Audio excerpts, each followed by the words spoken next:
Bwana, leo nataka nikuulize maswali mawili matatu hapa ya kinachoendelea hapa South Africa au vipi? Na kuuliza maswali moja baada ya jingine.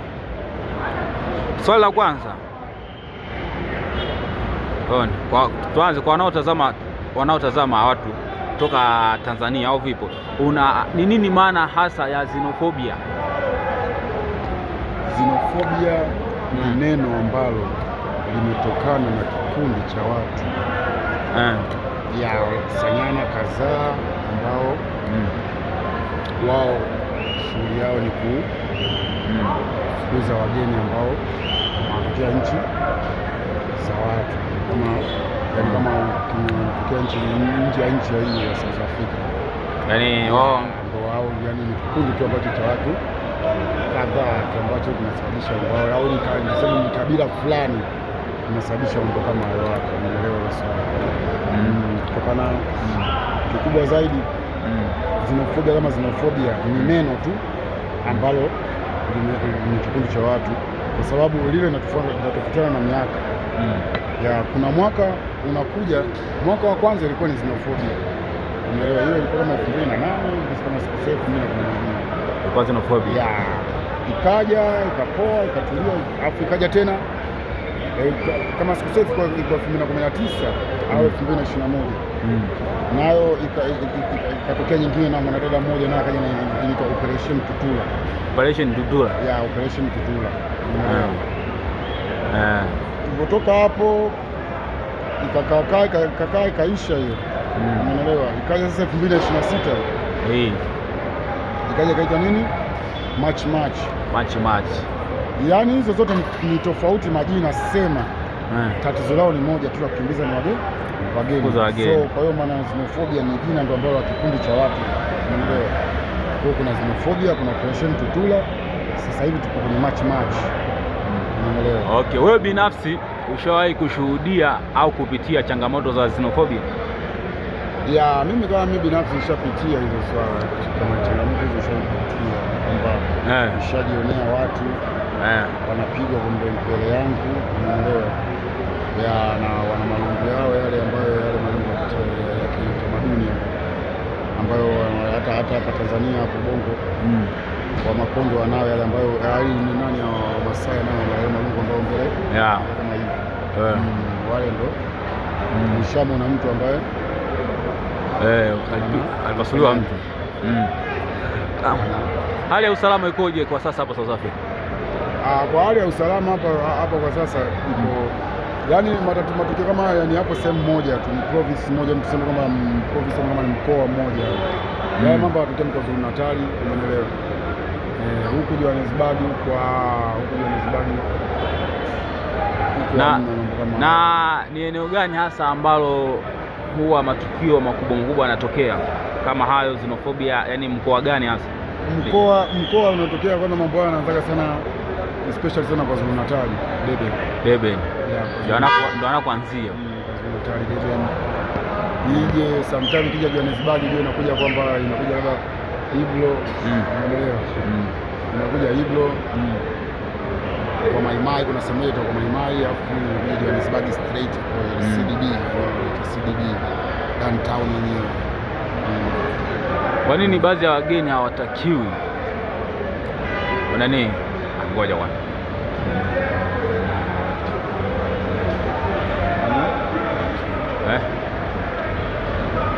Kwa nini baadhi ya wageni hawatakiwi kwenye nchi hii kwa mtazamo wako binafsi? Baadhi ya wageni hawatakiwi ambao wanaingilia kazi za watu. Umeelewa? Kazi za raia, ni citizen, wanaingilia kazi za citizen. Kazi za citizen ni kama kufanya kazi katika kampuni. Umeelewa? Wao wanaforge mpaka wanaforge vyeti, wanaforge vitu vingi sana, umeelewa swali? Alafu kama kuingia katika biashara ambazo kama hizi za migahawa, hizi restaurant ambazo kubwa kama unavyoona McDonald's, unavyosikia KFC, Sears, umeelewa? Chicken Ricken, fish and chips.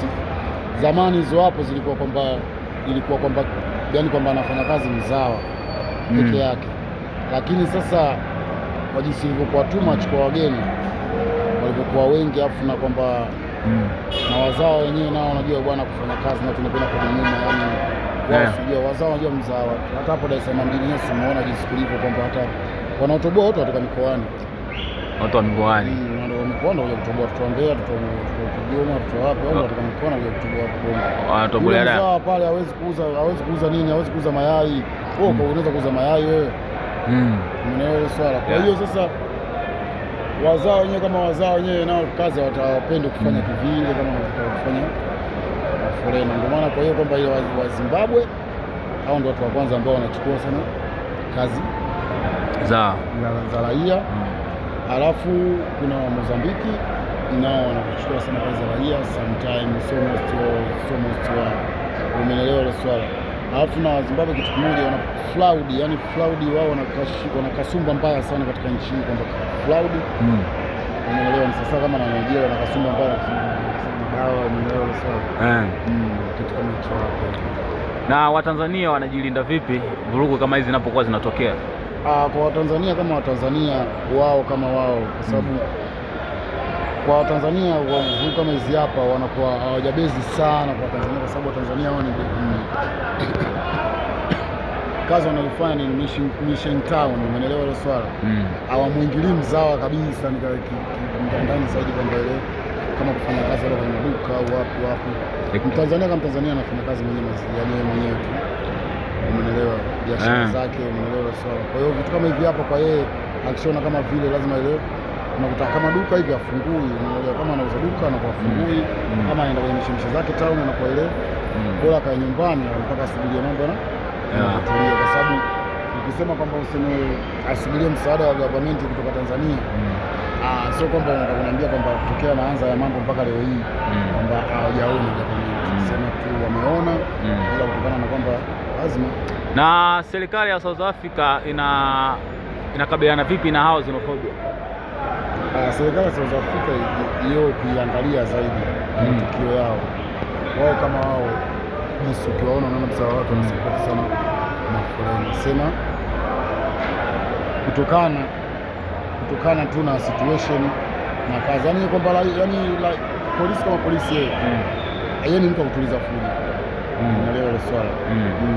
Ndio maana anakuwa mtukati, anakuwa 50-50, ila kwa tukio la kipindi kama hiki hapa sasa hivi nilichokiona mimi kwa experience nilikuwa nayo nilisha kwa South Africa kwa miaka mingi, naona kabisa kwamba hii swala mapolisi wenyewe hawasupport. Kwa sababu gani? Nikupe mfano mmoja kwamba watu walikamatwa 400 Dodoma. Ingekuwa ni swala kwamba tunasafisha kweli nchi yetu au kwamba hataki forena, kwa wale watu walikamatwa 400 kumwona wewe uliona video unaziona polisi kwenye basi, lakini ilifikia hatua wale watu wameenda kutelekezwa sehemu tu. Umeelewa ile swala? Yaani wametolewa eneo la tukio tu pale, wamepelekwa sehemu tu, wameenda kuachiwa. Kwa hiyo sasa alafu mapolisi wamewaacha tu, hakuna msaada wowote na hawezi kurudi nyuma kule kulikuwa na kazi zamani. Kwa hiyo kitu kama hicho kinaashiria zaidi kwamba mapolisi wenyewe hawalipendi ile swala kukamata wazee kama maforena, yaani wanapenda watu waishi hapa.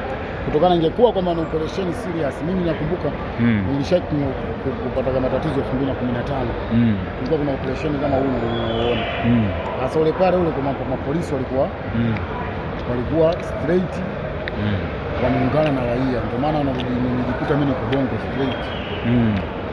Na ubalozi wa Tanzania unawasaidiaje wa Tanzania nyakati za vurugu kama hizi? Ubalozi wa Tanzania hapo mimi hapo taarifa yote mimi sina, kwa sababu sisi tukiangalia hapo tunaona kuna ubalozi wa Nigeria, Kongo, hapo nchi zingine tu zinazoona ambazo wanawajali raia wao, lakini sisi kwetu hujaona. Sisi kwetu bado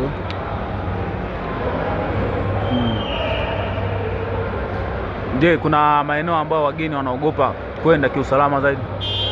Maeneo ni mkoa tu, yani ni mkoa tu ambao wanaogopa tu kwa mmoja tu province moja tu.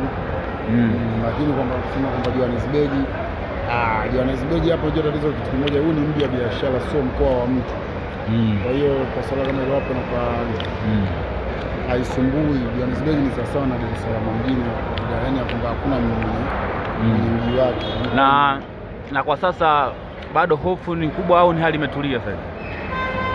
Kwa sasa hali yani imekuwa 50-50, kwa sababu yani kuna raia wameshatoa kauli kwamba Yaani hawa walianzisha hiyo program ya match in match, wametoa kauli kwamba uwe na passport, uwe hauna passport, uwe unafanya kazi au uwe haifanyi kazi, ikifika 30 Juni hawataki kuona mtu wote katika nchi hii. Na unawashauri vipi vijana ambao wako Tanzania wanakutazama leo hivi, wanaotamani kuja kutafuta maisha South Africa?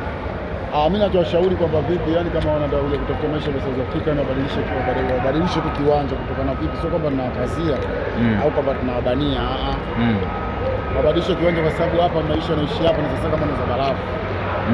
Muda wote linayayuka, muda wote linaganda. Leo ile swala sio mji ambao unasema kwamba unakuja kuinvestment ili kuwekeza, ukasema kwamba mimi hapa nikiwekeza mambo yangu yataenda vizuri, au kama mimi nitaishi bila hofu. Yaani hapo naishi cha maji ya maji. Kwa hiyo ni bora utafuta tu sehemu zingine za kwenda na kufanya biashara. Ni tukio gani ambalo voucher na hotel hapo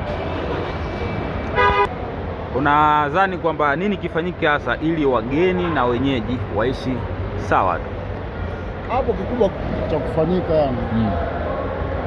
yani katika ile swali unajua ni zito afu ni dogo kutokana vipi wenyeji. Unajua hapa kuna makabila 13. Unaelewa hiyo swala, kuna makabila 13 na lugha 13 unavyoviona. Kwa hiyo lugha moja na kabila moja, hilo ndo tunalotia fujo. Hilo ndio ambalo kwamba kwa wenyewe ukiwasikiliza na experience kuna watu South Africa kwamba education ni low, yani kwamba elimu kwao hamna, yani wao ni wanaishi maisha ya kutumia maisha kichifu na matendo. Kwa sababu kuna vipi, kuna kabila 13 blaza, lakini kabila moja la watu ambao wanatokea hapo ni swala ambalo kwamba serikali inabidi ndio iamue, kwa sababu unajua vipi hapo sio kama makabila yote ambayo yamekataa kwamba kuishi na wageni, no.